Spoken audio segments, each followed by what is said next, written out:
The 4 layers of the biobody suit have all kinds of sensory systems to pick up signatures from the surround.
In Washington, D.C., the so-called murder capital of the world, there was a big experiment in the summer of 1993 where 4,000 volunteers came from 100 countries to collectively meditate for long periods of time throughout the day.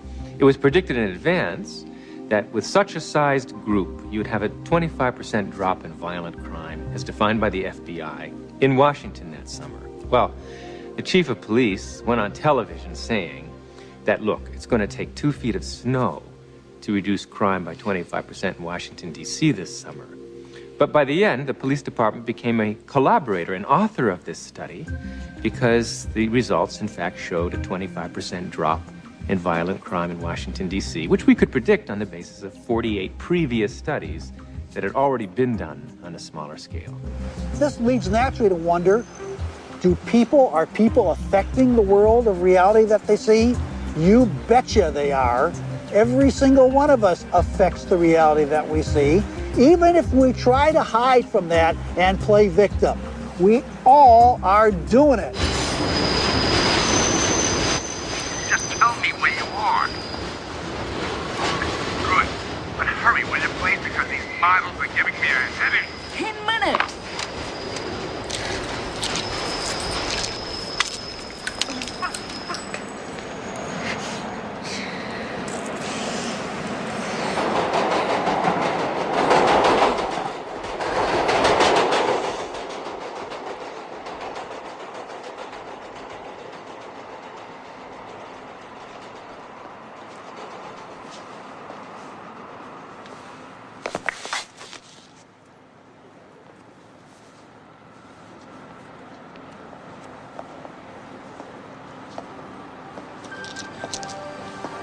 Exhibit comes to us from Japan and Mr. Masuro Emoto. Mr. Emoto became terribly interested in the molecular structure of water and what affects it. Now, water is the most receptive of the 4 elements. Mr. Emoto thought perhaps it would respond to non-physical events. So he set up a series of studies, applied mental stimuli, and photographed it with a dark field microscope. This first picture is a picture of water from the Fujiwara Dam. And this picture is the same water after receiving a blessing from a Zen Buddhist monk. Now, in this next series of pictures, Mr. Emoto printed out words, taped them to bottles of distilled water, and left them out overnight. This first photograph is a picture of the pure distilled water, just the essence of itself. These subsequent photographs, as you can see, are each different. This is the chi of love. And we move along here to thank you. And you can see where he taped that to this bottle here. But if you read Japanese, you already knew that. Now, Mr. Emoto speaks of the thought or intent being the driving force in all of this. The science of how that actually affects the molecules is unknown, except to the water molecules, of course. And it's really fascinating when you keep in mind that 90% of our bodies are water.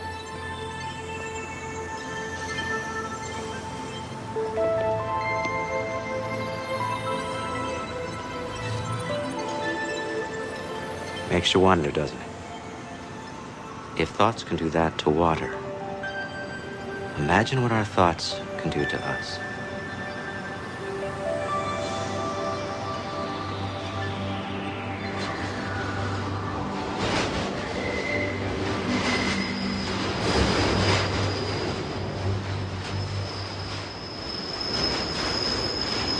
Absolutely. Thought alone can completely change the body. Most people don't affect reality in a consistent, substantial way because they don't believe they can.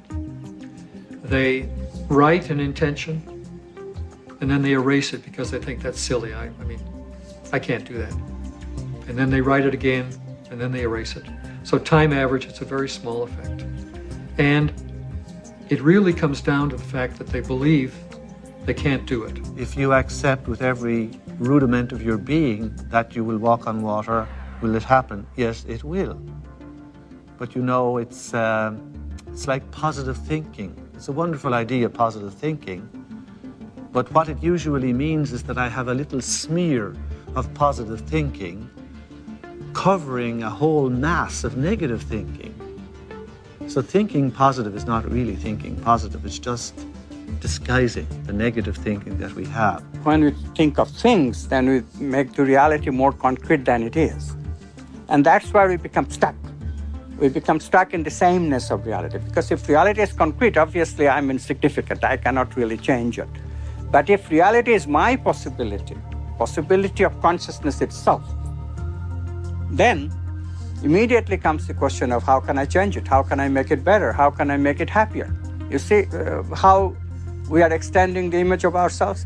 In the old thinking, I cannot change anything because I don't have any role at all in reality. Reality is already there. It's material objects moving in their own way from deterministic laws.